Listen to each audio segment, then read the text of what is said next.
Welcome back to Squawk on the Street. Citizens Financial Group down this morning, even after earnings topped expectations. Overall, joining us now for a CNBC exclusive interview is Citizens CEO Bruce Van. It's great to have you back, Bruce. Welcome.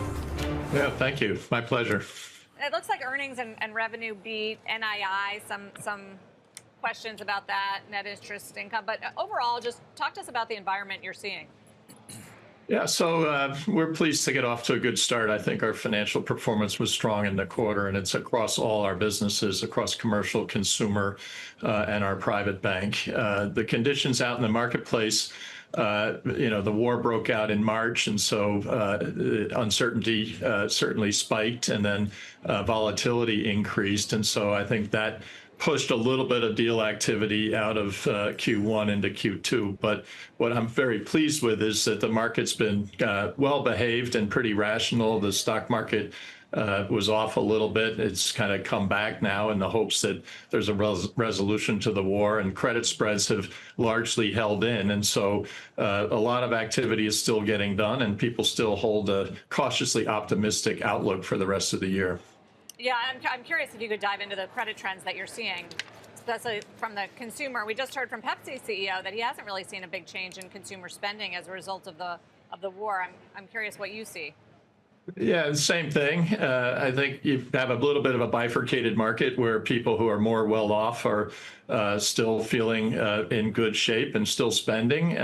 Folks are maybe a little more cautious who are less well off, but they're still spending as well. And if you kind of look at how much they actually spend directly on energy, it's a relatively small share of wallet. And so they still have the capacity to keep spending on things that they enjoy.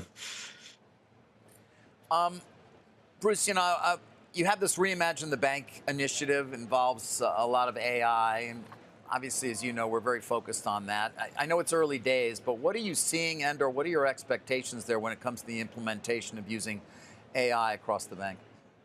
Yeah, so Reimagine the Bank is really a program that we put together to look at all the things that the banks do in kind of normal course of business. So onboarding a new customer, servicing a complaint, dealing with a fraud on someone's card.